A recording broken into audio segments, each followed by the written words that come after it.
അശ്ലീല അധിക്ഷേപങ്ങൾ നടത്തിയെന്ന നടി ഹണി റോസിന്റെ പരാതിയിൽ ബോബി ചെമ്മണ്ണൂർ അറസ്റ്റിലായി.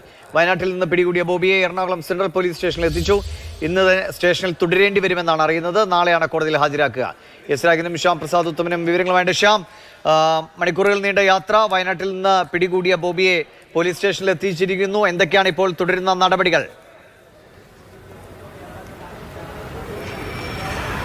നിമിഷം വൈകിട്ട് 7:15 കൂടിയാണ് ഇവിടെ ബോബി ചെമ്മണ്ണൂരിനെ ഈ സെൻട്രൽ സ്റ്റേഷനിൽ എത്തിയത്. അതിനുശേഷം പോലീസ് ഇപ്പോൾ ചോദ്യം ചെയ്തു വരികയാണ്. എന്തായാലും ഇന്ന് കോടതിയിൽ ഹാജരാക്കില്ല, നാളെ ഓപ്പൺ കോടതിയിൽ ഹാജരാക്കും എന്നാണ് അറിയാൻ കഴിയുന്നത്. നിലവിൽ ഈ കേസുമായി ബന്ധപ്പെട്ട് ഹണി റോസ് ഒരു പരാതി നൽകുകയും ആ പരാതിയിൽ ഉടൻ തന്നെ പോലീസ് നടപടിയെടുക്കുന്നു.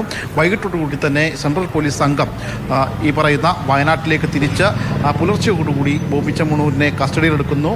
അങ്ങനെ വൈകിട്ടോടുകൂടി ഇങ്ങോട്ടേക്ക് എത്തിക്കുന്നു. അതായത് സർക്കാർ ഉൾപ്പെടെ നേരിട്ട് ഇടപെട്ട് മുഖ്യമന്ത്രി അടക്കം ഹണി റോസിനെ ഫോണിൽ വിളിച്ച് കൃത്യമായും എല്ലാ തരത്തിലും കൂടെ ഉണ്ട് എന്ന കാര്യങ്ങൾ പങ്കുവെക്കുകയും അറസ്റ്റ് ഉൾപ്പെടെയുള്ള കാര്യങ്ങൾ കൃത്യമായും അതിവേഗം പോലീസ് നടത്തുകയും ചെയ്തിരിക്കുന്നു. ഇനി ഈ കേസിൻ്റെ നിയമപരമായ കാര്യങ്ങൾ അതും ശരവേഗത്തിൽ തന്നെ പോലീസ് കൊണ്ടുപോകുമെന്ന് നമുക്ക് പ്രതീക്ഷിക്കാം. അത്തരം കാര്യങ്ങൾ നമുക്ക് രാഗിനോട് കൂടി ചോദിക്കാം. രാഗൻ, എന്തായാലും അതിവേഗം പോലീസ് ഈ അറസ്റ്റ് നടപടിയിലേക്ക് കടന്നിരിക്കുന്നു. ഇനി എന്തായിരിക്കും പോലീസിൻ്റെ അടുത്ത നീക്കം? എങ്ങനെയായിരിക്കും കോടതിയിൽ ഹാജരാക്കുക? എന്തൊക്കെയായിരിക്കും കോടതിയിൽ ഹാജരാക്കുമ്പോൾ പോലീസ് പറയുക? പ്രധാനമായി ഇപ്പോൾ അറസ്റ്റ് റെക്കോർഡ് ചെയ്തിട്ടുണ്ട്. വിശദമായിട്ടുള്ള ചോദ്യം ചെയ്യൽ നടക്കുകയാണ്. ഇതിൽ നാളെ കോടതിയിൽ ഓപ്പൺ കോർട്ടിൽ ഹാജരാക്കും. അപ്പോൾ ഈ റിമാൻഡ് റിപ്പോർട്ടുമായി ബന്ധപ്പെട്ട് കൂടുതൽ വിശദാംശങ്ങൾ ഈ ചോദ്യം ചെയ്യലിനടക്കം പോലീസ് കോടതിയിൽ സമർപ്പിക്കും. കാരണം പോലീസിനെ സംബന്ധിച്ചിടത്തോളം സൂചിപ്പിച്ചതുപോലെ വളരെ വേഗത്തിൽ പോലീസ് ഇത് കേസിൽ ആക്ട് ചെയ്തിട്ടുണ്ട്.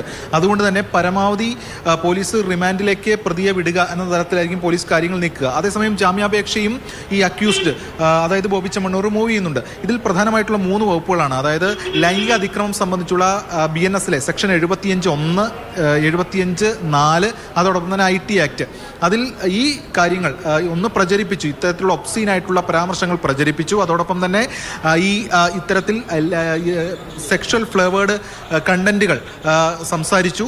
ഇതുൾപ്പെടെയുള്ള വകുപ്പുകളാണ്. അതുകൊണ്ട് ഇത് BNS-ലെ പുതിയ നിയമം കൂടിയാണല്ലോ. അതുകൊണ്ട് ഇത്തരം കാര്യങ്ങൾ കൂടി ഓപ്പൺ കോർട്ടിലേക്ക് വരികയാണ്. അതിൽ കോടതി എന്ത് തീരുമാനമെടുക്കുമെന്ന് കാത്തിരുന്ന് കാണാം. എന്തായാലും പോലീസിനെ സംബന്ധിച്ചിടത്തോളം പോലീസ് വളരെ കോൺഫിഡൻറ്റിലാണ്. ഒരുപാട് രേഖകൾ അല്ലെങ്കിൽ ഈ കേസുമായി ബന്ധപ്പെട്ട ഒരുപാട് ഡിജിറ്റൽ എവിഡൻസുകൾ ശേഖരിച്ചിട്ടുണ്ട്. ഒന്ന് ഈ പെറ്റീഷണർ തന്നെ കോടതിക്ക് പോലീസിന് സമർപ്പിച്ചിട്ടുണ്ട്. മാത്രമല്ല പോലീസ് സ്വന്തം നിലയിൽ അത് ശേഖരിക്കുകയും ചെയ്തിട്ടുണ്ട്. അതുകൊണ്ട് ഇത് കോടതിക്ക് മുന്നിലേക്ക് എത്തുകയാണ്. പോലീസിനെ സംബന്ധിച്ചിടത്തോളം ഒരു ഡബിൾ മൈൻഡ്. ഇന്ന് കോടതിയിൽ ഹാജരാക്കണോ എന്നത് സംബന്ധിച്ചുണ്ടായിരുന്നു ശ്യാമെ.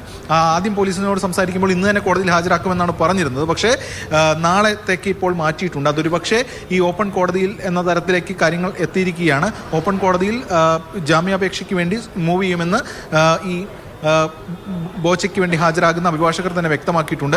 അതിൽ ഒരുപക്ഷെ ഇത്തരം കാര്യങ്ങളായിരിക്കും സൂചിപ്പിക്കാൻ സാധ്യത. അതായത് താൻ നേരിട്ട് ഇത്തരം കമൻറ്റുകൾ മുന്നോട്ട് വെച്ചിട്ടില്ല, താൻ ഉന്നയിച്ച ചില വാദങ്ങളിലെ മറ്റ് അർത്ഥം കണ്ടെത്തിയത് മറ്റുള്ളവരാണ്, അതാണ് അവർ പ്രചരിപ്പിച്ചത്, താനായിട്ട് ഇത് ചെയ്തിട്ടില്ല എന്ന കാര്യമായിരിക്കും ഒരുപക്ഷെ പറയുക. പക്ഷേ അതിനെ ഖണ്ഡിക്കുന്ന ഒട്ടനവധി തെളിവുകൾ പോലീസ് ശേഖരിച്ചിട്ടുണ്ട്. ഇതിൽ പൊതുവെ നമ്മൾ എടുത്തു നോക്കുകയാണെങ്കിൽ ഇത്തരം കമൻറ്റുകൾ, മോശം കമൻറ്റുകൾ മുന്നോട്ട് വയ്ക്കുന്നത് അത് ഒരു ശരിയായിട്ടുള്ള നിലപാടല്ല.